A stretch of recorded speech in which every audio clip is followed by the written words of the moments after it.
जिस दिन मैं कॉलेज से ग्रेजुएट हुआ उसी दिन कैंपस की सबसे खूबसूरत लड़की ने मुझे पूरे 4 मिलियन युआन देकर 3 साल के लिए अपना कॉन्ट्रैक्ट हस्बैंड बना लिया। उस टाइम मेरे लिए ये बस एक डील थी, एक सीधा सा समझौता जिसमें पैसे थे और बदले में मुझे उसका नाम लेकर उसके साथ रहना था। लेकिन धीरे धीरे ये 3 साल ऐसे बीत गए कि मैं खुद ही भूल गया कि ये रिश्ता असली नहीं है। मैं सच में उसे अपनी पत्नी समझने लगा था और दिल से उसके साथ जुड़ गया था। आज सुबह जब मैं आधा सोया हुआ था और आधा जागा हुआ, तब बिना सोचे मैं उसके बेड में घुस गया, जिस पर उसने बिना एक सेकंड भी सोचे मुझे इतनी जोर से लात मारी कि मैं सीधे नीचे गिर गया। मुझसे दूर रहो। उसकी आवाज ठंडी थी, जैसे मैं उसके लिए कुछ भी नहीं हूँ। और फिर मैं वही इंसान था जिसने पिछले 2000 दिन और रातें उसके साथ ऐसे ही बिताई थी, फिजिकल और इमोशनल टॉर्चर झेलते हुए, उसकी हर बात मानते हुए, उसकी हर जरूरत पूरी करते हुए। मैंने खुद को इतना दबा दिया था कि मेरी अपनी कोई वैल्यू ही नहीं बची थी। आज आखिरकार मैं अपनी लिमिट पर पहुंच चुका था। मेरे अंदर कुछ टूट चुका था। स्टेला, चलो डिवोर्स लेते हैं। जैसे ही ये शब्द मेरे मुंह से निकले, ब्रेकफास्ट टेबल पर जो गर्माहट थी वो एकदम से ठंडी पड़ गई। कमरा शांत हो गया और हवा तक रुक गई जैसे। तुम पक्का हो इसके बारे में? उसने मुझे देखा। उसकी आंखों में हल्की सी हैरानी थी, लेकिन साथ में ठंडापन भी। अगर तुम डिवोर्स फाइल करते हो तो तुम्हें मुझे पूरे 4 मिलियन युआन देने होंगे, और अगर तुम पैसे नहीं दे पाए तभी मैं तुम्हें सीधा वापस जेल भेज दूंगी। उसकी आवाज में साफ धमकी थी, कोई मजाक नहीं था उसमें। वो मुझे जाने नहीं देना चाहती थी, कम से कम अभी तो बिल्कुल नहीं। इन 3 सालों में वो इस बात की आदी हो गई थी कि उसके आसपास हमेशा एक इंसान रहता है जिसका नाम एली है, जो उसकी हर बात मानता है। मैं बस हल्का सा मुस्कुराया और सिर हिला दिया। चलो करते हैं। अगर हम उसके वापस आने तक रुके तो चीजें और ज्यादा गंदी हो जाएंगी। मैंने शांत आवाज में कहा, इन 3 सालों में जो भी तुमने किया उसके लिए धन्यवाद। मैं 1 साल के अंदर 4 मिलियन वापस करने का तरीका ढूंढ लूंगा। क्या तुम आज फ्री हो? हम आज दोपहर ही पेपर वर्क खत्म कर सकते हैं। लेकिन उसका प्राइड इतना बड़ा था कि वो मुझे एक और मौका देने के बारे में सोच भी नहीं सकती थी। और फिर हम दोपहर तक भी इंतजार नहीं करते। सिविल अफेयर्स ब्यूरो खुलने के सिर्फ 10 मिनट बाद हम दोनों डिवोर्स लेकर बाहर निकल आते हैं। स्टेला एक बार भी मेरी तरफ नहीं देखती। वो सीधे अपनी कार में बैठती है और चली जाती है। मैं बाहर अकेला खड़ा रह जाता हूँ, आंखों में हल्की सी कड़वाहट और अंदर खालीपन लिए। आगे वो मुश्किल से 200 मीटर ही गई होती है कि तभी उसका फोन बजता है, जिस पर वो गाड़ी साइड में रोकती है और कॉल उठाती है। जैसे ही वो फोन उठाती है, दूसरी तरफ से एक आवाज आती है जो जानी पहचानी भी है और अजीब सी दूर भी लगती है। स्टेला, कल रात तुम्हारा फोन उसने क्यों उठाया? मैं बहुत एक्साइटेड था तुम्हें बताने के लिए कि मैं जल्द ही वापस आ रहा हूँ, लेकिन जब मैंने बात खत्म की तो जवाब उसने दिया कि उसे समझ आ गया। ये मत कहना कि तुम दोनों पहले से ही ट्राई। अपनी गंदी सोच अपने पास रखो। मैंने कल रात अपना फोन नीचे छोड़ दिया था और कुछ मैं बिजी हूँ। जिसे सुनकर स्टेला को उसके साइड से एक औरत की आवाज सुनाई देती है और फिर बिना एक सेकंड लगाए वो कॉल काट देती है। उसे यकीन ही नहीं होता कि उसने कभी ऐसे बेशर्म टू टाइमिंग आदमी के लिए फीलिंग्स रखी थी। डिवोर्स का झटका और ट्रॉय का घिनौना कॉल दोनों मिलकर उसका मूड पूरी तरह खराब कर देते हैं। अब उसका काम पर जाने का बिल्कुल मन नहीं है। पहली बार वाइस प्रेसिडेंट स्टेला बिना कोई वजह बताए गायब हो जाती और फिर वो अपनी कार घुमाती है और सीधे घर की तरफ निकल जाती है। घर पहुंचते ही वो बिना रुके सीधे बेडरूम में जाती है। डायना, जो अभी तक उठी नहीं थी, पर लेटी हुई सिर तिरछा करके अपनी बेटी को देखती है और फिर स्टेला अचानक उसे कसकर गले लगा लेती है। मॉम, मेरा और एली का डिवोर्स हो गया। आगे ठीक 11 बजे तक स्टेला लिविंग रूम के सोफे पर बैठी होती है, लेकिन ये उसकी मर्जी से नहीं है। उसके सामने उसके माता पिता बैठे हैं और पूरा इंटरोगेशन चल रहा है। वॉरेन हमेशा से अपनी बेटी को बहुत लाड प्यार देने वाला रहा है, लेकिन आज वो उसकी तरफ से एक भी शब्द नहीं बोलता। वो बस चुपचाप बैठकर अपनी बेटी को डांट खाते हुए देखता रहता है। स्टेला, तुम्हें बिल्कुल अंदाजा नहीं है कि तुम्हारे पास कितना अच्छा था। ये छोड़ो कि तुम सालों से एली को दबाकर रखती आ रही हो। तुमने डिवोर्स होने ही कैसे दिया? तुम इतने सालों से काम में स्मूथ चल रही थी। तुम्हें क्या लगता है तुम्हें पीछे से कौन संभाल रहा था? तुम्हारा कौन सा प्रोजेक्ट था जो एली ने आधी रात को बैठकर पूरा नहीं किया? घर में भी उसने तुम्हारी हर छोटी बड़ी जरूरत का ख्याल रखा। और सच कहें तो ये उसकी टैलेंट की बहुत बड़ी बर्बादी थी। वो हर दिन खाना बनाता था, हर रात तुम्हारे लिए बात तैयार करता था। मुझे साफ याद है कुछ टाइम पहले किसी ने मुझसे कहा था कि घर में एक आदमी होना कितना अच्छा लगता है, और अब वही इंसान कह रहा है कि उसने उसे डिवोर्स दे दिया। लगता है एली ने कई जन्मों का बुरा कर्म किया होगा जो उसे तुम्हारे जैसी इंसान मिली। डांट सुनकर स्टेला का चेहरा शर्म से लाल हो जाता है, जिस पर वो अपने कंधे सीधा करती है और पलटकर जवाब देती है, मैं आपकी बेटी हूँ या एली? चलो मैं साफ कर देती हूँ, एली ने डिवोर्स फाइल किया था, आपकी बेटी को छोड़ा गया है। ये सुनते ही वॉरेन का गुस्सा भड़क उठता है। वो तुरंत अपना फोन उठाता है, एली को कॉल करके जवाब मांगने के लिए, जैसे उसकी बेटी उस छोटे से लड़के के लायक ही नहीं थी। लेकिन वो नंबर डायल भी नहीं कर पाता कि तभी डायना उसे गुस्से में रोक देती है। तुम्हारी हिम्मत कैसे हुई एली को कॉल करने की? अगर एली ने बता दिया कि स्टेला के दिल में पूरे टाइम कोई और था तो? क्या वो बस बैठी नहीं थी उस ट्रॉय के वापस आने का इंतजार करते हुए? तुम्हें लगता है मुझे पता नहीं था? तुम्हें लगता है एली को पता नहीं था? स्टेला, मैं अभी साफ साफ कह रही हूँ, अगर तुमने ट्रॉय के साथ रहने की कोशिश भी की तो मैं तुम्हारे सारे शेयर वापस ले लूंगी, फिर देखते हैं वो तुम्हें कितनी जल्दी बाहर फेंकता है।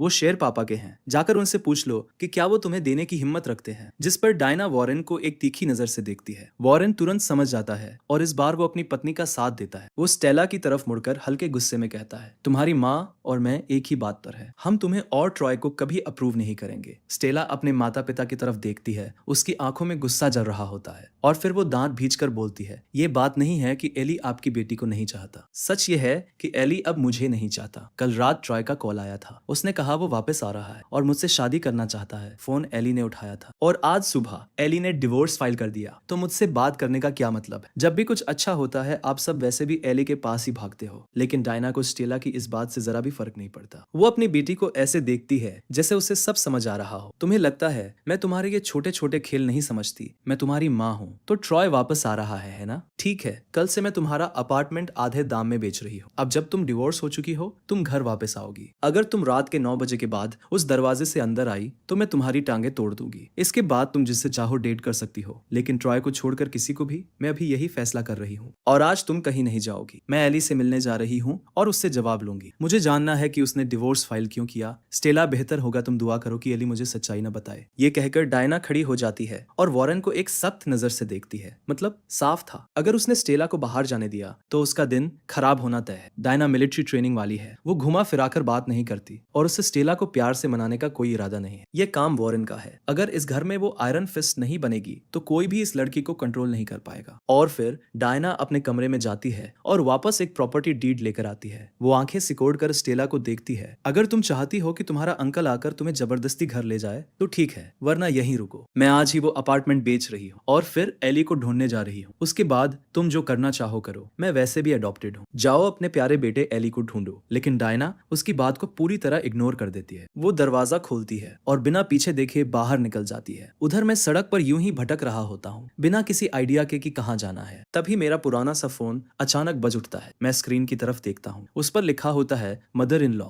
जिसे देखकर मेरे माथे पर तुरंत ठंडा पसीना आ जाता है। कांपते हुए हाथों से मैं कॉल उठाता हूँ। हेलो, तू छोटा सा गुंडा, क्या मैं तुझ पर ज्यादा ही मेहरबान हो गई हूँ? एक बार और मुझे हेलो बोलकर दिखा, मैं अभी बेस पर कॉल करके तुझे उठवा लूंगी। Mom sorry. हाँ अब ठीक है, दोपहर हो गई है और मुझे पूरा यकीन है कि तूने अभी तक कुछ खाया नहीं है ना? मैं कॉमन टेबल पर इंतजार कर रही हूँ, हमें इस डिवोर्स के बारे में बात करनी है। तेरे पास 10 मिनट है। अगर तू नहीं आया, मुझे पता है अगर मैं लेट हुआ तो आप सैनिक भेज दोगी। 10 मिनट मैं दौड़कर भी पहुंच जाऊंगा। दोपहर की गर्मी बहुत तेज होती है, मुझे कोई कैब नहीं मिलती तो मैं पूरा रास्ता दौड़ता हूँ। जब मैं प्राइवेट डाइनिंग रूम में घुसता हूँ तब डायना अपना फोन निकाल रही होती है, कॉल करने ही वाली होती है। वो मुझे देखती है, मैं हाँफ रहा होता हूँ, पसीने में पूरा भीगा हुआ, और फिर वो हल्का सा सिर हिलाती है। बुरा नहीं, डिवोर्स के बाद भी तुम मुझे सीरियसली लेते हो। अब मुझे बताओ तुमने स्टेला को डिवोर्स क्यों दिया? अच्छी तरह सोचकर जवाब देना। गलत जवाब दिया तो हो सकता है मैं सच में तुम्हें मार दूं। उसकी बात सुनकर मैं घबरा जाता हूँ और झूठ बोलने की कोशिश करता हूँ। मैं कहता हूँ कि मुझे एक मेडिकल प्रॉब्लम है, मैं बच्चे पैदा नहीं कर सकता। जिसे सुनते ही वो तुरंत बोलती है, तो फिर अभी हम हॉस्पिटल चलते हैं। मैं स्टेला को कॉल करती हूँ, उसे भी वहीं बुला लेते हैं। तभी मुझे समझ आ जाता है कि डायना के सामने मेरे पास कोई चाल नहीं चलती। हॉस्पिटल जाना मेरे लिए बिल्कुल भी ऑप्शन नहीं है। अगर उसे पता चल गया कि मैं झूठ बोल रहा हूँ तो मेरा काम तमाम है। मैं एक लंबी सांस छोड़ता हूँ, कुर्सी पर ढीला पड़ जाता हूँ और धीरे से बोलता हूँ, आहे मेरा और स्टेला का मैरिज बस एक ट्रांजैक्शन था। कई साल पहले मैं पूरी तरह टूट चुका था। मेरी माँ को सर्जरी के लिए 4 लाख युआन चाहिए थे। मेरे पास कोई और रास्ता नहीं था। मैं स्टेला के पास गया और उससे मदद मांगी। हमने शादी कर ली, लेकिन उसके पास मेरे खिलाफ पकड़ थी और उसने उसका पूरा फायदा उठाया। मैंने उसकी मदद की तुम्हें और वॉरेन को संभालने में। अब कॉन्ट्रैक्ट खत्म हो चुका है, मैं उसे और रोक नहीं सकता। मुझे पता है डायना के सामने खेल खेलने का कोई फायदा नहीं है, हर बार उल्टा ही पड़ता है। इसलिए मेरे पास सच बोलने के अलावा कोई ऑप्शन नहीं बचता। लेकिन सच बताते हुए भी मैं कोशिश करता हूँ कि सारा दोष मेरे ऊपर ही आए। लेकिन डायना का ध्यान कॉन्ट्रैक्ट मैरिज पर बिल्कुल नहीं जाता। वो भौहें सिकोड़ती है और एक अलग ही बात पकड़ लेती है। मैं बूढ़ी हूँ? नहीं नहीं, बिल्कुल नहीं मॉम, आप तो बिल्कुल भी बूढ़ी नहीं है। बाहर के लोग तो आपको और स्टेला को बहनें समझते हैं। ये सुनकर डायना थोड़ा संतुष्ट हो जाती है। वो पीछे टिककर बैठ जाती है। कॉन्ट्रैक्ट मैरिज, मेरे हिसाब से वो 3 साल तो बस डेटिंग जैसे थे। स्टेला में खामियां हैं, ये तो साफ है। वो पूरी तरह मैस है, लेकिन खुद को बहुत नीट बताती है। लाइफ स्किल्स जीरो है, अच्छी शक्ल और ठीक ठाक एजुकेशन के अलावा उसके बारे में कहने लायक कुछ खास नहीं है। सच बताओ, तुम्हारे मन में स्टेला के लिए बिल्कुल भी फीलिंग्स नहीं है? इतने साल साथ रहे हो, एक कुत्ता भी आदत बन जाता है ना? मतलब तुम कुत्ते नहीं हो। मेरा मतलब स्टेला है। डायना लगातार दबाव डालती रहती है। मेरे माथे का पसीना रुकने का नाम नहीं लेता। मैं अपना अपना माथा पोंछता हूँ और धीरे से बोलता हूँ, मॉम, आपको पता है मैं कहाँ से आता हूँ। अगर स्टेला के पास मेरे खिलाफ पकड़ नहीं होती तो उसकी जैसी लड़की इस जिंदगी में मेरी तरफ देखती भी नहीं। ये सब चीजें स्टेटस पर डिपेंड करती है ना। भले ही मेरे मन में उसके लिए फीलिंग्स हो, उससे कोई फर्क नहीं पड़ता क्योंकि वो किसी और को पसंद करती है। तभी डायना तुरंत पूछती है, तुम उस ट्रॉय की बात कर रहे हो? ट्रॉय को बस विजनरी ग्रुप के वो शेयर चाहिए जो स्टेला के पास है। सिर्फ स्टेला जैसी भोली लड़की ही ये सोच सकती है कि उसका प्यारा ट्रॉय सच में उससे प्यार करता है। तुम बिना मुझे बताए डिवोर्स फाइल कर देते हो। अब क्या होगा? ट्रॉय वापस आएगा और वो बेवकूफ लड़की सीधे आग में कूद जाएगी। वॉरेन ने पूरी जिंदगी जो बनाया वो सब ट्रॉय के परिवार को दे देगी। काश मेरे पास एक बेटा होता। ये सुनकर मुझे समझ ही नहीं आता कि मैं क्या कहूँ। सिर हिलाऊं तो भी गलत और मना करूं तो भी गलत। अच्छी बात यह होती है कि डायना इस बात को ज्यादा नहीं खींचती। वो अपने बैग में हाथ डालती है और एक मोटा सा लिफाफा टेबल पर फेंक देती है। 1 लाख युआन। डिवोर्स तो डिवोर्स है, मैं कोई छोटी सोच वाली इंसान नहीं हूँ। तुमने मुझे 3 साल तक मॉम कहा है। अब तुम मेरे दामाद नहीं हो लेकिन फिर भी मेरे आधे बेटे जैसे हो। स्टेला की छोटी छोटी हरकतें मुझे पता है। अगर उसने तुम्हें 10,000 भी दिए होंगे तो मैं अपनी बात वापस ले लूंगी। ये लो और इसे इस्तेमाल करो और शहर छोड़ने के बारे में सोचना भी मत। जब कभी मुझे और वॉरेन को मदद की जरूरत होगी तुम्हें आना पड़ेगा। अगर तुमने मना किया तो मैं पूरा बेस तुम्हारे पीछे लगा दूंगी। नहीं नहीं, मैं मना नहीं करूंगा, बिल्कुल नहीं। मैं पैसे ले लेता हूँ। इसका मतलब है कि अब मैं उस पर एहसानमंद हो गया हूँ और ये छोटा एहसान नहीं है। लेकिन सच ये है कि मैं उसे मना करने की हिम्मत ही नहीं कर सकता। मैं काफी समय से जानता हूँ कि डायना कितनी खतरनाक है। खाने के दौरान अचानक डायना मुझसे पूछती है, क्या स्टेला विजनरी ग्रुप में खुद को संभाल पा रही है? मैं मुंह में खाना भरे हुए ही सिर हिलाता हूँ, जिसे देखकर डायना के चेहरे पर संतोष आ जाता है। हैंडसम, टैलेंटेड, स्टेला के लिए बिल्कुल परफेक्ट मैच। वो हल्का सा मुस्कुराती है और आंखें सिकोड़ती है। कैसा रहेगा अगर तुम वापस विजनरी ग्रुप ज्वाइन कर लो? मैं वॉरेन से कहकर तुम्हें हेड ऑफ प्लानिंग बना सकती हूँ। मैं कड़वी मुस्कान के साथ सिर हिला देता हूँ। अरे मॉम, अगर मैं वापस गया तो स्टेला यही सोचेगी कि मैं उसके पीछे पागल होकर भाग रहा हूँ। हमारा डिवोर्स हो चुका है, हमें दूरी बनाए रखनी चाहिए। वैसे भी विजनरी ग्रुप में ज्यादातर स्टाफ को मेरे और स्टेला के बारे में कुछ पता नहीं है, लेकिन टॉप एग्जीक्यूटिव्स सब मुझे पहचानते हैं और ऊपर से वो भी वापस आ रहा है। आखिर मैं स्टेला का एक्स हस्बैंड हूँ। अपनी एक्स वाइफ को किसी दूसरे आदमी के साथ चलते हुए देखना ये ऐसी चीज नहीं है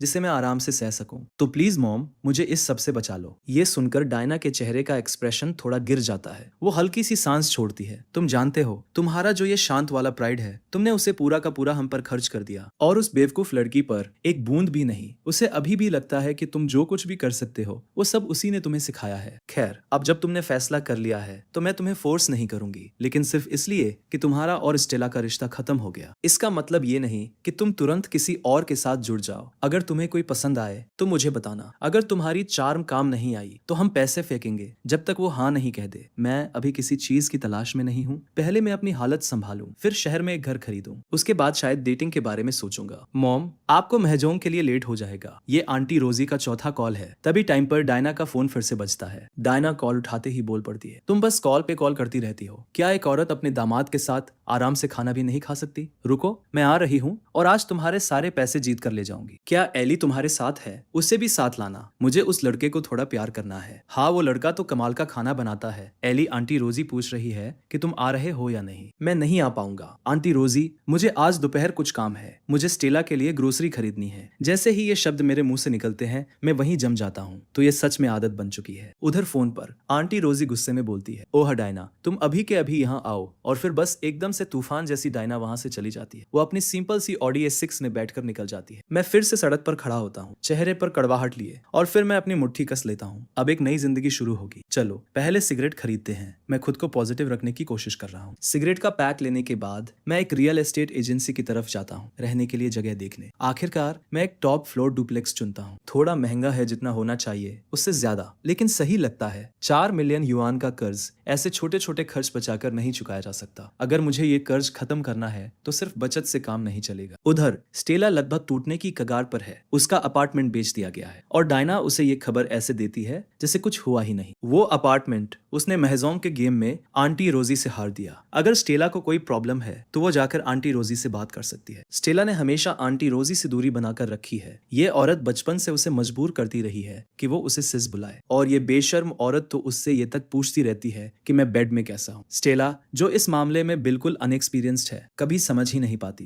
क्या जवाब दे। इस मामले में स्टेला एकदम कोरी कागज जैसी साफ है। अब स्टेला अपने बेड के किनारे बैठी खाली नजरों से देख रही है। क्या वो सच में ट्रॉय को पसंद पसंद करती है, या फिर वो बस एक जगह था जहां उसने अपनी फीलिंग्स रखती थी। वो सालों से विदेश में था और समय ने धीरे धीरे सब कुछ फीका कर दिया। जब हमारी शादी हुई थी तब वो उसके साथ रात देर तक कॉल पर बात करती रहती थी। फिर धीरे धीरे वो टाइम कम होता गया, पहले 1 घंटा और आखिर में बस मेरा एक कॉल, डिनर रेडी है, इतना काफी था कि वो तुरंत कॉल काट दे। और फिर हर महीने के उसके सबसे मुश्किल दिनों में मैं सुबह जल्दी उठकर उसके लिए फिश हेड टोफू सूप या फिर स्पेयर रिब ब्रॉथ बनाता था। मैं उसके लिए एक थर्मस में अदरक और वुल्फबेरी वाली चाय भरता था और उसे ऑफिस ले जाने के लिए देता था। और फिर अचानक स्टेला खुद को पूरी तरह खोया हुआ महसूस करने लगती है। उसके दिमाग में ट्राई की इमेज धीरे धीरे धुंधली होने लगती है और मेरी यादें साफ होती जा रही होती है। ये चीज वो बिल्कुल बर्दाश्त नहीं कर पाती है। आखिर उसे मैंने छोड़ा है। उसे ये मानना ही मंजूर नहीं कि वो मेरे बारे में इस तरह सोच रही है, जिसे सोचकर वो टूटने के कगार पर पहुंच जाती है। और फिर अचानक वो अपनी चाबी और फोन उठाती है और घर से बाहर निकल जाती है। बार के अंदर पहुंचकर स्टेला चारों तरफ का अजनबी माहौल देखती है। वो खुद को जबरदस्ती उस जगह में ले आती है जहां वो कभी आना नहीं चाहती थी, लेकिन उसे कोई आउटलेट चाहिए था। जितना वो पीती है उतना ही उसका गुस्सा बढ़ता जाता है। कितनी बेवकूफी है, वो अभी भी एली नाम के उस इंसान के बारे में सोच रही है। ठीक है, वो खाना अच्छा बनाता है, घर साफ रखता है, कपड़े परफेक्ट तरीके से धोता है। ठीक है, वो अच्छा दिखता है, लेकिन उसके पास और क्या है? सबसे बड़ी बात, उसमें इतनी हिम्मत कैसे हुई कि वो डिवोर्स फाइल करे? उसने स्टेला को छोड़ दिया। इतनी नशे में डूबी हुई उसे ये भी समझ नहीं आता कि उसके दिमाग में ट्रॉय का नाम तक नहीं है। तुम जैसी खूबसूरती को नशे में होने के लिए शराब की जरूरत नहीं है। क्या मैं तुम्हारे लिए एक ड्रिंक खरीद सकता हूँ? पता नहीं कितने आदमी उसके पास आ चुके हैं, लेकिन वो बस शांति से पीना चाहती है। वो उस आदमी की तरफ देखती है, लगभग 40 साल का, पूरा डिजाइनर कपड़ों में। स्टेला भौहें चढ़ाती है। मेरी सालाना सैलरी 6 डिजिट में है। मेरी घड़ी की कीमत 1 मिलियन से ज्यादा है। मेरे परिवार में डिप्टी ब्यूरो लेवल का रिश्तेदार है। क्या तुम्हें लगता है मुझे तुमसे ड्रिंक लेने की जरूरत है? वो आदमी बस मुस्कुराता है और बिना कुछ कहे चला जाता है। उसके टोन से ही समझ आ गया था कि वो पूछ नहीं रही थी, सीधा बता रही थी जो कुछ वो आदमी दिखा रहा था। वो सब पहले से ही उसके पास था। जैसे ही स्टेला उठकर जाने लगती है, तभी एक और जवान लड़का उसके पास आकर बैठ जाता है। अरे ऐसे मत जाओ, मेरे दोस्त सब देख रहे हैं, चलो एक ड्रिंक साथ में लेते हैं। अकेले पीना कितना अकेलापन होता है ना। वैसे तुम्हारी टांगे काफी अच्छी है, थोड़ा करीब से देख सकता हूँ। दफा हो जाओ। स्टेला सीधे अपना ड्रिंक उसके चेहरे पर फेंक देती है। दूर बैठे वही मिडिल एज आदमी जो जा रहा था, वो वापस मुड़कर पास ही बैठ जाता है, जैसे वो अपने हीरो बनने के मौके का इंतजार कर रहा हो। उधर वो जवान लड़का पूरी तरह बेइज्जत हो जाता है। उसका गुस्सा भड़क उठता है। तुम समझती क्या हो खुद को? वो हाथ उठाता है, लेकिन उसका हाथ पड़ने से पहले ही कोई उसकी कलाई पकड़ लेता है। एक मजबूत सा जवान लड़का उसके पास खड़ा होता है। यहाँ हाथापाई करना चाहता है क्या? हर कोई वो नहीं होता जिससे तुम पंगा ले सको, समझ आया? बार के दूसरी तरफ से उसके दोस्त भी आगे बढ़ने लगते हैं, लेकिन वो लड़का मिलो उनकी तरफ देखता तक नहीं। वो उस आदमी को धक्का देता है और स्टेला की तरफ मुड़कर मुस्कुराता है। सिस, आप यहाँ अकेली क्या कर रही है? स्टेला, जो अब काफी नशे में है, आंखें सिकोड़कर उसे देखती है और थोड़ा सिर तिरछा करती है। एली का छोटा भाई, उसका कोई क्लोज फ्रेंड। मेरा सरनेम सन है, मुझे मिलो बुला लो। ये बार मेरे अंकल और मेरी बहन का है। मैं यहाँ अक्सर रहता हूँ। सिस, क्या आप गाड़ी चला के आई है? रात हो चुकी है, ये सुरक्षित नहीं है। और वो लोग, वो कुछ गड़बड़ करने वाले लग रहे थे। मैंने पहले ही एली को कॉल कर दिया है, वो किसी भी मिनट यहाँ पहुंच जाएगा। एली आ रहा है। ये सुनते ही स्टेला का दिल अचानक तेज धड़कने लगता है। वो लड़खड़ाते हुए बाहर की तरफ बढ़ती है। ये क्या हो रहा है? जितना वो उसे नहीं देखना चाहती, उतना ही वो उससे दूर नहीं जा पा रही। लेकिन स्टेला का यूं निकल जाना बाकी लोगों को मंजूर नहीं होता। वो उसे रोकते हैं और जवाब मांगते हैं, जिस पर मिलो एक कुर्सी उठाकर उनकी तरफ इशारा करता है। तुम लोगों की हिम्मत कैसे हुई? तुम्हें लगता है मैं तुम्हें हाथ नहीं लगाऊंगा। मैं ऊपर जाकर अपने लोगों को बुलाता हूँ। यहाँ नीचे प्रॉब्लम हो रही है। मेरी सिस के अंकल इस शहर के पब्लिक सिक्योरिटी ब्यूरो चलाते हैं। अब सोच लो, क्या सच में यहाँ तमाशा करना चाहते हो? ये सुनते ही वो लोग समझ जाते हैं कि उन्होंने गलत इंसान से पंगा ले लिया है और फिर चुपचाप पीछे हट जाते हैं। दूर बैठा वो मिडिल एज आदमी ये सब देखता है। उसका हीरो बनने का मौका हाथ से निकल जाता है और वो साफ निराश दिखता है, लेकिन फिर भी वो जाता नहीं। वो देखना चाहता है कि ये औरत आखिर किसकी है। उधर स्टेला लड़खड़ाते हुए बाहर निकल रही होती है। तभी वो सामने से आते हुए किसी इंसान से टकरा जाती है और अगले ही पल वो उसे अपनी बाहों में उठा लेता है। जैसे प्रिंसेस कैरी में वो उसे अपने सीने से मजबूती से लगाए रहता है। पीछे खड़ा मिलो मुस्कुराता है और चुपचाप वहां से निकल जाता है। आसपास खड़े सब लोग समझ जाते हैं उसका आदमी आ चुका है। तुम शराब पीकर गाड़ी चलाकर आई हो। अगर मिलो तुम्हें नहीं देखता तो क्या तुम खुद ही गाड़ी चलाकर घर जाती? और ऐसी जगह पर आना, अगर आज मिलो यहाँ नहीं होता तो तुम्हारे साथ क्या हो सकता था तुम्हें अंदाजा भी है। अब चेहरा छिपाने से कुछ नहीं होने वाला। स्टेला मेरी बाहों में प्रिंसेस कैरी में होती है और दोनों हाथों से अपना चेहरा छुपा लेती है ताकि मैं उसका एक्सप्रेशन ना देख सकूं। मैं काफी कुछ बोल चुका होता हूँ और फिर मैं उसे उठाकर बाहर ले जाता हूँ, लेकिन जैसे ही हम बाहर आते हैं ठंडी रात की हवा उसे लगती है और वो मेरे ऊपर ही उल्टी कर देती है। उस पल मेरा गुस्सा लगभग फटने वाला होता है। मैं दांत भींच कर बोलता हूँ, मुझे तुम्हें अभी के अभी मॉम के पास ले जाना चाहिए ताकि वो देख सके कि डिवोर्स होते ही तुम बार में जाकर दुख डुबो रही हो। मुझे अपनी कार की चाबी दो। स्टेला धुंधली आंखों से मुझे देखती है और जवाब देती है, वो मेरी माँ है, तुम्हारी नहीं। तो फिर ऐसा करते हैं, तुम मुझे अपनी माँ के घर छोड़ दो। मेरे पास उनके घर की चाबी नहीं है। स्टेला, क्या तुमने आज रात घर जाने का कोई प्लान भी बनाया था? अब मैं सच में गुस्सा हो रहा होता हूँ। स्टेला मेरे सीने में सिमट जाती है जैसे कोई बच्चा जिसने गलती कर दी हो, और फिर कुछ देर बाद उसकी आवाज कांपती है, एली, मेरा अब कोई घर नहीं है। मॉम ने मेरा अपार्टमेंट बेच दिया। मेरे पास अब जाने के लिए कहीं नहीं है। ये सुनकर मैं उसे अपने नए रेंट किए हुए अपार्टमेंट में ले जाता हूँ। पूरी रात मैं सोफे पर सोता हूँ और सुबह उठते ही पूरा शरीर दर्द से भरा होता है, और साथ में ये सोचकर भी बुरा लगता है कि मेरा नया बिस्तर, जिसे मैंने अभी तक इस्तेमाल भी नहीं किया, वो पहले ही उससे भर चुका है। तभी उसका फोन मुझे जगा देता है। सुबह होने से पहले ही फोन बार बार बजता रहता है। आधे सोए हुए मैं फोन उठाता हूँ और कॉल रिसीव करता हूँ, और तभी दूसरी तरफ से डायना की गूंजती हुई आवाज आती है, जब तुम घर आओगी मैं तुम्हारी खाल उतार दूंगी। मैंने अभी तुम्हें कहा था कि रात को बाहर नहीं रुकना, और तुम पहले ही दिन नियम तोड़ देती हो। जब उसका गुस्सा थोड़ा शांत होता है मैं धीरे से बोलता हूँ, मॉम, मैं एली बोल रहा हूँ, स्टेला मेरे साथ है। ये सुनते ही कॉल तुरंत कट जाता है। मैं फोन को देखता रह जाता हूँ, पूरी तरह कंफ्यूज।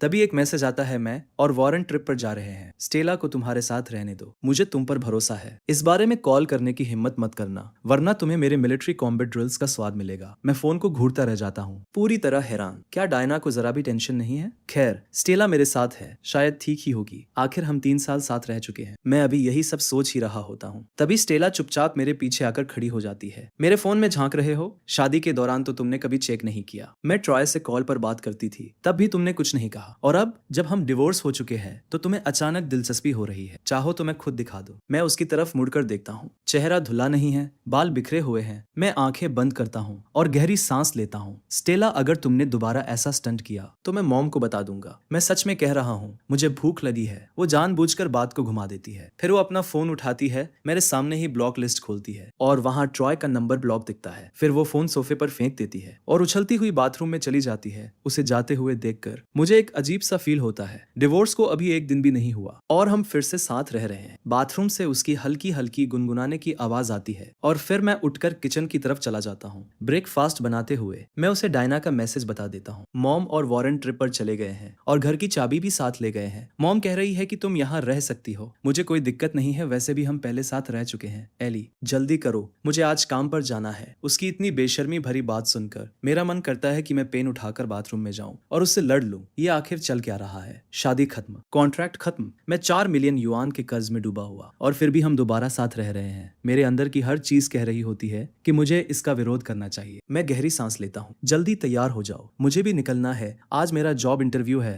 तभी स्टेला बाथरूम से अपना सिर बाहर निकालती है, आंखें चौड़ी हो जाती है। एली, तुम कल रात घर आए और फिर भी मेरे कपड़े धो दिए। हाँ, नया जॉब छोड़ो, बस मेरे हाउसकीपर बन जाओ। मैं सीधा जवाब देता हूँ, मैं अपनी एक्स वाइफ को उसके पुराने प्यार के साथ वापस जुड़ते हुए बैठकर नहीं देख सकता। चाहे हमारी शादी कॉन्ट्रैक्ट थी, फिर भी मेरे अंदर एक आदमी की इज्जत है। ओल्ड फ्लेम, तुम ट्रॉय की बात कर रहे हो। एली, तुम जल रहे हो ना? एली, क्या तुम मुझे पसंद करते हो? मैं जवाब देता हूँ, मैं इसका जवाब नहीं देने वाला, लेकिन स्टेला रुकती नहीं। वो लगातार पूछती रहती है। मैं बहस करना छोड़ देता हूँ और किचन से ब्रेकफास्ट उठाकर बाहर ले आता हूँ। एली, बस बोल दो कि तुम जल रहे हो और मैं ट्रॉय को नहीं चुनूंगी। ठीक है, मैं जल रहा हूँ, लेकिन अभी तुम ब्रेकफास्ट खाओगी, समझी? और एक और बुरी खबर है, लगता है मुझे फिर से तुम्हारा ख्याल रखना पड़ेगा। तुम इसे अपने लिए ऑनर समझ सकती हो। तुम्हें अंदाजा भी नहीं है कि कल रात कितने आदमी मुझसे बात करने आए थे। अब खाना खाओ। हम दोनों में से कोई भी एक जरूरी चीज नोटिस नहीं करता। डिवोर्स के बाद हम दोनों के बात करने का तरीका पूरी तरह बदल चुका है। अब मैं स्टेला के सामने डर डर कर नहीं चलता, और स्टेला भी मुझे अब हायर किए हुए हेल्प की तरह ट्रीट नहीं करती। उसे डर है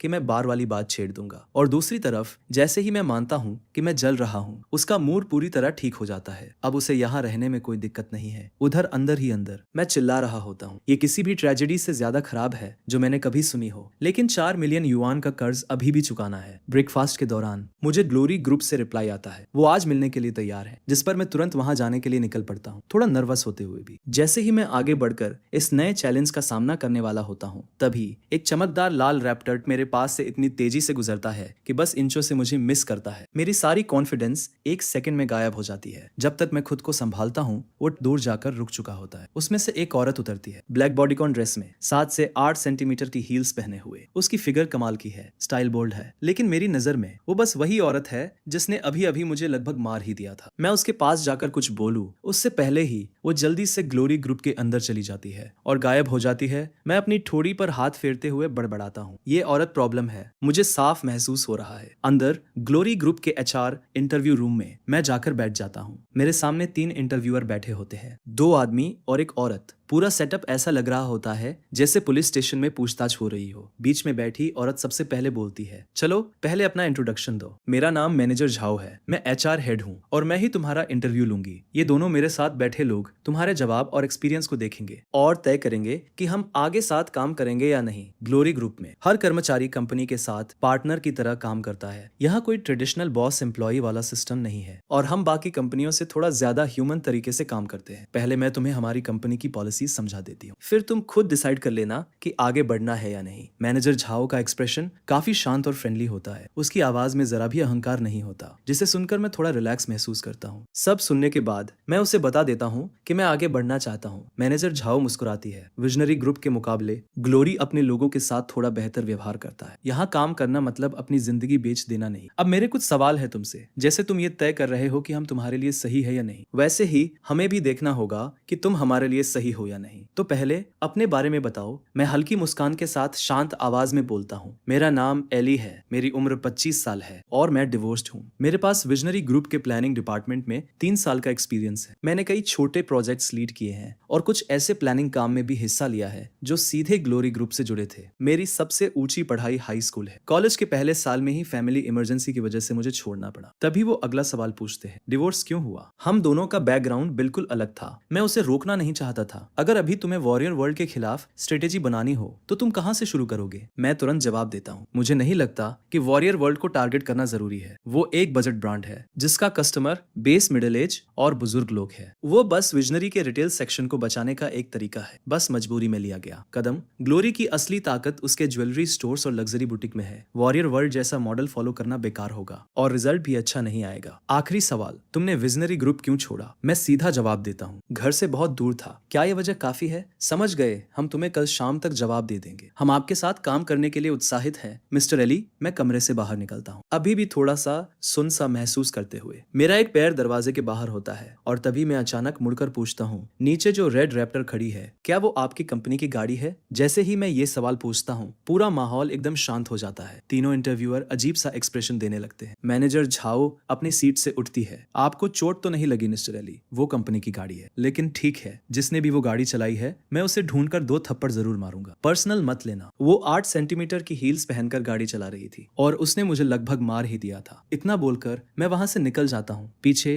तीनों इंटरव्यूअर एक दूसरे को देखते हैं। उन्हें समझ नहीं आता कि इस आखिरी वाली बात को नोट्स में लिखें या नहीं। ये पहली बार नहीं है जब उनकी बॉस हील्स पहनकर गाड़ी चला रही हो। पूरी कंपनी ये बात जानती है। सुबह करीब 9 बजे के आसपास प्लाजा को क्रॉस मत करो, कभी भी गार्ड नीचे मत करो, हमेशा पैदल रास्ता ही इस्तेमाल करो। मैनेजर झाओ हल्की सी सांस छोड़ती है। मुझे ये लड़का पसंद है, इसे रख लेते हैं और देखते हैं कैसा करता है। वैसे भी हमारे पास 1 महीने का ट्रायल पीरियड है। उस दौरान बिना वजह भी कॉन्ट्रैक्ट खत्म किया जा सकता है। और जहां तक लगभग गाड़ी से टकराने की बात है, उसे बॉस लेडी का हेलो कहने का तरीका समझ लो। हम सब इसके शिकार हो चुके हैं। अब तो ये ग्लोरी ग्रुप की परंपरा बन चुकी है। मैं लिफ्ट के सामने खड़ा इंतजार कर रहा होता हूँ और अभी भी थोड़ा कांप रहा होता हूँ। तभी मेरे दिमाग में एक ख्याल आता है, क्या ये सब डिवोर्स का कर्मा है? एक दिन डिवोर्स, अगले दिन डायना के हाथों पिटाई, फिर स्टेला वापस आ जाती है और आज सुबह गाड़ी से कुचलते कुचलते बचा और इंटरव्यू भी मुश्किल से संभला। तभी लिफ्ट खुलती है। मैं बाहर कदम रखता हूँ। दिमाग अभी भी अजीब अजीब ख्यालों से भरा होता है और तभी कुछ नरम सा मेरे सीने से टकराता है। मैं समझ भी नहीं पाता क्या हुआ कि तभी एक जोरदार घूंसा सीधे मेरे पेट में लगता है और फिर एक तेज गुस्से भरी आवाज मेरे कान में गूंजती है, देखकर नहीं चल सकते, तुमने मुझे छुआ है, मरना है क्या तुम्हें? उसकी बात पूरी भी नहीं होती कि वो मेरे बाल पकड़कर फिर से मारने की कोशिश करती है। तभी मेरा भी सब्र टूट जाता है। मैं भी उसके बाल पकड़ लेता हूँ। वो चीखती है और अपनी हील सीधा मेरे पैर पर दे मारती है। मैं दर्द से चिल्ला उठता हूँ। अब मैं साफ देख पाता हूँ, ये वही औरत है जो नीचे मुझे लगभग कुचल चुकी थी। बताओ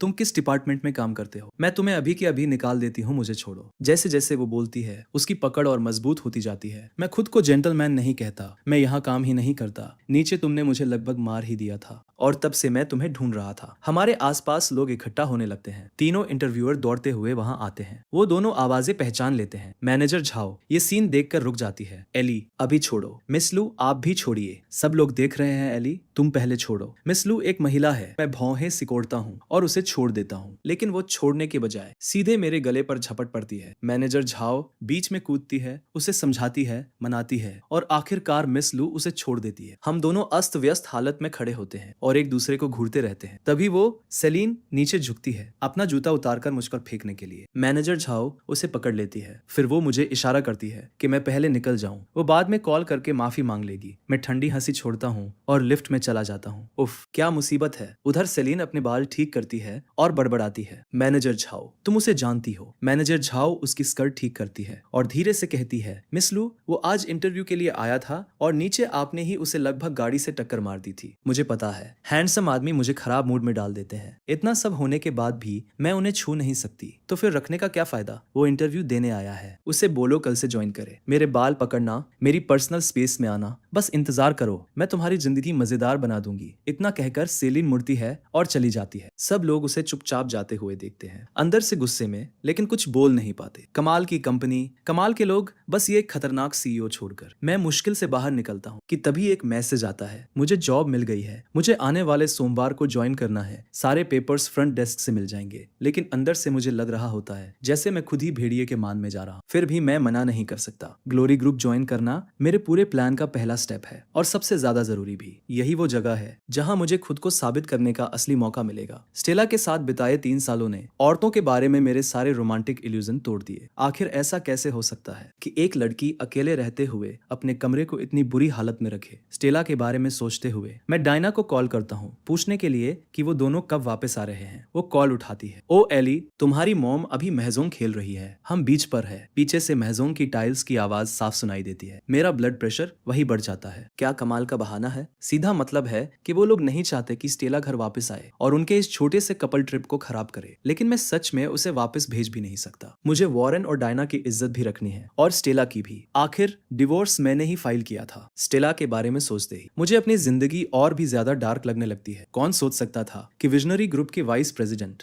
जिसे क्लीनलीनेस का लेजेंडरी ऑब्सेशन है, वो घर में इतनी बुरी हालत में रहती है। इस प्रिंसेस ने मुझे सिखाया है कि घर में कभी हाथ तक न लगाने का असली मतलब क्या होता है। यहाँ कोई शब्द नहीं है, सिर्फ दर्द है। उधर एक लग्जरी विला में डायना आखिरकार महजोंग टेबल से उठती है। वो वॉरेन के साथ बैठती है और उसी दौरान वॉरेन कुछ ऐसा बोल देता है जो उसे सोचने पर मजबूर कर देता है। वॉरेन कैजुअल कपड़ों में खड़ा होता है, चेहरे पर चिंता, और सामने उस औरत को देख रहा होता है जिसने सालों से उसे कंट्रोल में रखा हुआ है। वो धीरे से सांस छोड़ता है। हनी क्या ये सच में सही है? अगर कुछ गलत हो गया तो? डायना एक संतरा छीलती है और उसे देते हुए भौहें चढ़ाती है। उन दोनों के बीच जितना दिखता है उससे कहीं ज्यादा चल रहा है। मुझे पहले से ही काफी हद तक समझ आ चुका है कि क्या हुआ होगा। और मुझे ये बताओ, उस नालायक लड़की ने हमें एक बार भी कॉल किया, घर आने के लिए पूछा तक नहीं। वो एली की आदत डाल चुकी है कि वो उसका ख्याल रखे। फालतू टेंशन मत लो। हमने एली को 3 साल तक देखा है, तुम्हें अभी भी समझ नहीं आया वो कैसा इंसान है। मैं तुम्हें एक बात बताती हूँ, एली स्मोक करता है, लेकिन उस नालायक लड़की के लिए उसने पूरे 3 साल एक भी सिगरेट को हाथ नहीं लगाया। अब तुम खुद बताओ, क्या स्टेला सच में किसी खतरे में है? वॉरेन संतरा नीचे रखता है, पीछे झुककर डायना को साइड से देखता है। तो एली का स्मोक करना ठीक है, लेकिन मेरा स्मोक करना गुनाह है। डायना तुम हद पार कर रही हो। हद पार? तुम क्या कर लोगे? डिवोर्स दोगे मुझे? हम आज मेरा मूड अच्छा है, तुम 2 सिगरेट पी सकते हो। वॉरेन इसे जैसे कोई शाही फरमान समझता है और तुरंत उठकर लगभग भागता हुआ बालकनी में चला जाता है अपने दोस्तों के साथ स्मोक करने। सच ये है, डायना ने स्टेला को एक बार कॉल किया था। अगर स्टेला बस मान लेती कि वो गलत थी तो उसे चाबी मिल जाती और वो घर वापस आ सकती थी। लेकिन उस जिद्दी लड़की ने कुछ भी नहीं कहा और कॉल काट दी। इसका मतलब साफ है, उसके पास कोई है जो उसका ख्याल रख रहा है। तो फिर टेंशन किस बात की? डायना वापस महजोंग टेबल पर चली जाती है। उधर मैं सुपरमार्केट में ट्रॉली धकेलते हुए सोच रहा होता हूँ कि डिनर में क्या बनाऊं। आखिर मैं पोर्क इंटेस्टाइन का एक हिस्सा, कुछ ग्रीन बीन्स और मशरूम ले लेता हूँ। जब मैं घर पहुंचता हूँ तब तक स्टेला वापस आ चुकी होती है। उसने पीले रंग का कार्टून बेयर पजामा पहन रखा होता है। वो सोफे पर बैठी होती है, हाथ में चिप्स का पैकेट और टीवी देख रही होती है। जैसे ही वो मुझे सीढ़ियों के पास खड़ा देखती है, वो चिप्स नीचे रख देती है। एली, मुझे भूख लगी है। मैं गहरी सांस लेता हूँ। क्या तुम यहाँ लंबे टाइम तक रहने का प्लान बना रही हो? स्टेला तुरंत उत्साह से सिर हिलाती है। मैं खाना और रेंट दोनों के पैसे दूंगी। एली, मुझे छोड़ दिया गया है। मैंने मॉम को कॉल किया, उन्होंने उठाया नहीं और फिर मुझे डांटने वाला मैसेज भेज दिया। मुझे वो मैसेज दिखाओ। डिलीट कर दिया। क्या तुम फिर से मेरा फोन चेक करना चाहते हो? ठीक है,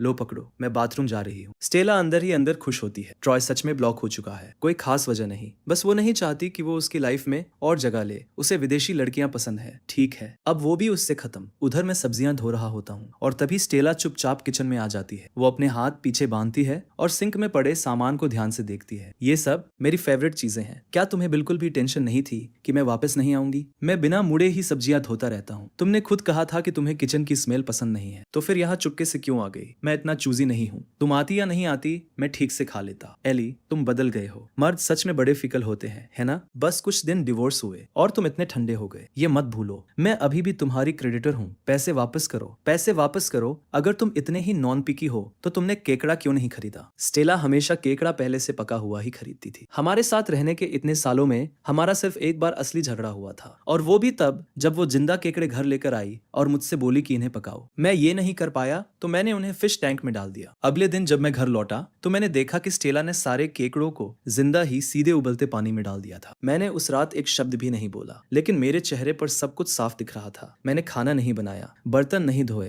किचन साफ नहीं किया। स्टेला समझ गई थी कि उसने लाइन क्रॉस कर दी है। मैंने बस कहा रहने दो और मुड़कर बाहर चला गया, जिस पर स्टेला को लगा कि मैं पूरी रात के लिए चला गया हूँ। लेकिन थोड़ी देर बाद मैं वापस आया, हाथ में दही का पैकेट लेकर। जाओ सोफे पर बैठो और ये पी लो, यहाँ खड़े मत रहो। डिवोर्स के बाद मैंने स्टेला के आसपास सावधानी से चलना बंद कर दिया है। वैसे भी औरतों को खुश करना मेरी नेचर में कभी था ही नहीं। लोग बराबर होते हैं, कोई किसी से ऊपर नहीं होता, चाहे अभी तुम मेरी क्रेडिटर ही क्यों ना हो। लेकिन स्टेला फिर भी जाती नहीं है। उसे ये समझ नहीं आता कि जब उसने कहा मैं बदल गया हूँ, असल में वो खुद भी बदल चुकी है। शायद इसलिए क्योंकि अब हमारा रिश्ता बदल चुका है। अब हम हस्बैंड वाइफ नहीं है। अरे इंटेस्टाइन में थोड़ा और मिर्च डालो, तभी असली टेस्ट आएगा। तुम भूल गई क्या? रात के 2 बजे पेट दर्द से मरते मरते बची थी और आधी रात हॉस्पिटल में बिताई थी। ये हमारी शादी के दूसरे साल की बात थी, ठंडी सर्दियों के बीच। स्टेला ने कहा कि उसे उबली हुई फिश चाहिए और वो भी सबसे ज्यादा मसालेदार। उसी रात उसे हॉस्पिटल ले जाना पड़ा। डायग्नोसिस था इंटेस्टाइनल स्पेज्म। इंजेक्शन काम नहीं आया, ड्रिप काम नहीं आई। आखिर में मैं बस उसे पानी पिलाता रहा। मैं पूरी रात उसके बेड के पास बैठा रहा। स्टेला दर्द से कराहती रही पूरी रात, और क्योंकि वो बाकी मरीजों को डिस्टर्ब कर रही थी, मैं लगभग वही वार्ड में लड़ाई करने वाला था, जिसे याद करते ही स्टेला भी चुप हो जाती है। तब उसे लगता था ये सब तो मेरा फर्ज था, लेकिन अब पीछे मुड़कर देखती है तो लगता है वो एक छोटी सी खुशी थी, है ना? और फिर भी वो बस एक कॉन्ट्रैक्ट मैरिज थी। ठीक है, मिर्च कम डालते हैं, लेकिन हाई हीट पर पकाना सूप है क्या? Egg drop soup.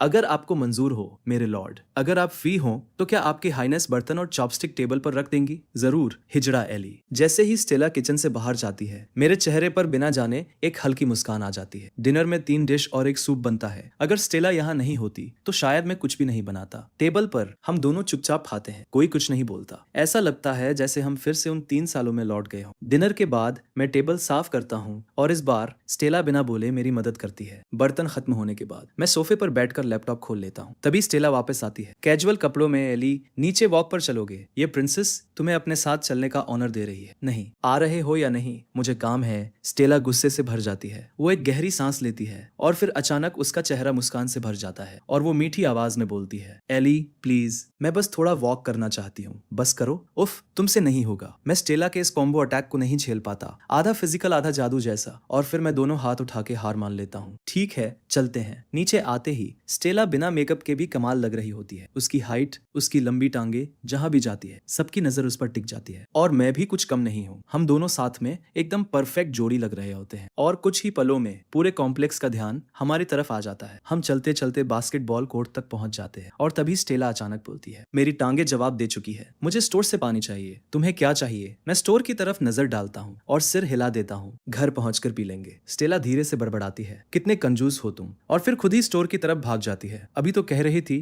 टांगे नहीं चल रही। मैं वहाँ अकेला खड़ा रह जाता हूँ और बास्केटबॉल कोर्ट को देखता हूँ। सोचता हूँ कि खेलूं या नहीं। तभी करीब 20 साल का एक लड़का अपना टखना मोड़ लेता है और लंगड़ाते हुए बाहर चला जाता है। अब गेम में एक प्लेयर कम हो जाता है और सबकी नजर मेरी तरफ मुड़ जाती है। उनमें से एक पूछता है खेलेगा? अगर मैं मना करता हूँ तो कोई और आ जाएगा। काफी समय हो गया मैंने बॉल छुई तक नहीं। हाथ भी थोड़े जमे हुए लग रहे हैं। मैं लगातार 2 पास मिस कर देता हूँ और कुछ लोग चिढ़कर मुझे देखते हैं। मेरा प्राइड ये बर्दाश्त नहीं करता कि मैं ऐसे ही निकल जाऊं। मैं जैकेट उतारता हूँ और फिर से कोर्ट में उतरता हूँ। इस बार मैं बॉल पकड़ता हूँ और जल्दीबाजी नहीं करता, बस अपना रिदम पकड़ने की कोशिश करता हूँ। जैसे जैसे पसीना निकलना शुरू होता है वैसे वैसे सब वापस आने लगता है। लेअप, 3 पॉइंटर, स्टील, असिस्ट, सब कुछ वापस आ जाता है, बस रिबाउंड छोड़कर। मैं फिर से अपने जोन में आ जाता हूँ और जैसे ही मुझे खुद पर थोड़ा गर्व होने लगता है, अचानक कोर्ट का माहौल बदल जाता है। हर लड़का अचानक ऐसे खेलने लगता है जैसे उसमें एनर्जी भर दी गई हो। कोई तो डंक तक मार देता है। मैं कंफ्यूज हो जाता हूँ। तभी मेरी नजर उस लड़के पर जाती है जिसका टखना मुड़ा था। वो कोर्ट के बाहर कहीं घूर रहा होता है। मैं पीछे मुड़कर देखता हूँ। स्टेला वापस आ चुकी होती है। वो बेंच पर बैठी होती है, फोन पर बात करते हुए, और पूरा सीरियस एक्सप्रेशन होता है। मेरा हस्बैंड ऐसी चीजों की जरूरत नहीं रखता। वो स्नैक्स नहीं खाता। फोन के दूसरी तरफ से एक छेड़ने वाली आवाज आती है, अरे स्वीटी, ऐसा नहीं होता, हर आदमी कभी ना कभी भटकता है। दूसरी तरफ की घास हमेशा ज्यादा हरी लगती है। मेरा वाला नहीं जंगली फूल। छी। उधर कुछ सेकंड के लिए चुप्पी छा जाती है, जैसे किसी को सीधा चोट लग गई हो। फिर एक लंबी सांस की आवाज आती है, टेंशन मत लो, मैं खुद ही उसे फंसा लूंगी। इतना कॉन्फिडेंस। मेरा हस्बैंड सिर्फ लंबी टांगों वाली लड़कियों में इंटरेस्ट रखता है। मेरी हाइट 172 है, तुम्हारी 170 भी पार करती हो। और कॉल वहीं कट जाती है। इधर गेम भी खत्म हो जाता है और आखिरी हिस्से में तो मैं बुरी तरह पिट चुका होता हूँ। फिर सबके सामने मैं स्टेला के पास जाता हूँ, उसके हाथ से पानी की बोतल लेता हूँ और एक ही बार में खत्म कर देता हूँ। ये फूल पहले से बुक है। मैं बाकी लोगों की तरफ देखता तक नहीं और सीधे उसके फोन की तरफ देखता हूँ। ये कॉल मेरे लिए था क्या? स्टेला हंसती है और सिर हिलाती है, स्पैम कॉल था। तुम्हें वहां पिटते हुए देखना बहुत दर्दनाक था, तो टाइम पास के लिए उठा लिया। तो क्या हुआ? उम्र दिखने लगी, दम खत्म हो रहा है। मैं कंधे उचकाता हूँ। तुम जैसी लड़की साइड लाइन पर हो तो मुझे किसी और बूस्ट की जरूरत नहीं। चलो। ये लोग अब मुझे दुश्मन की तरह देखने लगे हैं। मेरे बोलते ही पीछे से बॉल के टप्पे की आवाज आती है। वो लड़का जो बार बार डंक मार रहा था मेरे पास आता है और 1-on-1 के लिए चैलेंज करता है। मैं मना नहीं करता और इस बार तो पूरी तरह हार जाता हूँ। वो लड़का खुश हो जाता है जैसे उसने कोई देवी जीत ली हो, लेकिन फिर वो देखता है कि वही देवी मुझे देखकर हंस रही है और जब वो उसकी तरफ देखती है उसकी आंखें एकदम ठंडी हो जाती है। मैं और स्टेला वहां से निकल जाते हैं और हमारे जाते ही पूरा कोर्ट जैसे खाली हो जाता है। एनर्जी ही खत्म हो जाती है। बाकी लड़के जमीन पर बैठ जाते हैं जैसे मुरझाई हुई सब्जियां। डंक मारने वाला लड़का लंबी सांस छोड़ता है। बास्केटबॉल खेलकर क्या मिलेगा? गर्लफ्रेंड ढूंढनी चाहिए। सब चुपचाप सिर हिलाते हैं जैसे ये कोई बड़ी सच्चाई हो। उधर शहर के एक अपस्केल अपार्टमेंट में एक औरत शीशे के सामने खड़ी गुस्से में दांत पीस रही होती है। तुम सोचती हो 172 बहुत बड़ी बात है, मैं 180 हूँ। ये मापने वाला टेप खराब है क्या? मेरी हाइट 166 क्यों आ रही है? उधर मैं पूरी तरह थक चुका होता हूँ, शरीर से भी और दिमाग से भी। जैसे ही मैं आंखें बंद करता हूँ मैं तुरंत सो जाता हूँ। मास्टर बेडरूम में स्टेला मेरे पुराने फोन के साथ खेल रही होती है। स्क्रीन पर दिख रहे 2 नंबर को वो ध्यान से देखती है। उसे याद आता है जब उसने पहले कॉल उठाया था तो दूसरी तरफ वाले का रिएक्शन थोड़ा अजीब था। कुछ तो गड़बड़ है। उसे बार बार ऐसा ही लगता है। क्या एली की लाइफ में कोई और है? क्या ये सब डिवोर्स से पहले ही शुरू हो गया था? वो ये नहीं कह सकती कि वो मुझे पसंद करती है, लेकिन डिवोर्स के 2 दिन बाद ही अगर मेरी लाइफ में कोई और आ गया, ये सोचते ही उसके अंदर जलन बढ़ने लगती है और फिर वो नंबर डायल कर देती है। कॉल तुरंत उठ जाता है। स्टेला का एक्सप्रेशन तुरंत बदल जाता है। चेहरे पर एकदम मीठी मुस्कान आ जाती है। सुपरवाइजर ली, इतनी रात को डिस्टर्ब करने के लिए सॉरी। आप अभी सोए नहीं है ना? जब वाइस प्रेसिडेंट कॉल करे तो कोई ये नहीं कहता कि वो सो रहा था, वो तुरंत कहता है कि वो बिल्कुल जाग रहा है। स्टेला फिर से उसी गर्म अंदाज में बोलती है, मैंने सुना आपका छुट्टी वाला रिक्वेस्ट हाल ही में रिजेक्ट हो गया था। घर पर सब ठीक है ना? अच्छा, कल शनिवार है, उसके साथ रविवार जोड़ लो और 2 दिन और ले लो। क्या इतना काफी होगा? बहुत ज्यादा धन्यवाद। तो फिर कल ऑफिस आकर काम हैंडओवर कर देना, मैं साइन कर दूंगी। थोड़ी हल्की फुल्की बातों के बाद स्टेला असली मुद्दे पर आती है। सुपरवाइजर ली, मैंने सुना आपकी पत्नी टेलीकॉम में काम करती है, मुझे एक नंबर चेक करवाना है, आप मदद कर सकते हैं? कोई जल्दी नहीं है, जब टाइम मिले। बस इतना पता करना है कि ये सिम किसके नाम पर रजिस्टर है। जैसे ही कॉल खत्म होती है स्टेला का चेहरा तुरंत पहले जैसा ठंडा हो जाता है। करीब आधे घंटे बाद सुपरवाइजर ली का कॉल वापस आता है। उस छुट्टी के लिए वो अपने पति को आधी रात में ऑफिस तक ले गई, सिर्फ उस नंबर को चेक करवाने के लिए, लेकिन वो नंबर टॉप लेवल सिक्योरिटी में है। कुछ भी पता नहीं चला। सुपरवाइजर ली ये खबर वाइस प्रेसिडेंट पेमेंट स्टेला को देते हुए भी घबरा रही होती है। उसकी छुट्टी अभी भी अप्रूव है, लेकिन वीकेंड जोड़कर बस 4 दिन की ही बनी है। स्टेला बेड पर बैठी रहती है, फोन स्क्रीन पर उस नंबर को घूरते हुए, और धीरे से बड़बड़ाती है, ऐसा नंबर जैसे कोई पोकर हैंड हो, और ऊपर से प्रीमियम अकाउंट भी। वीकेंड शांति से निकल जाता है। स्टेला फिर से वही आदतें पकड़ लेती है जो शादी के टाइम थी।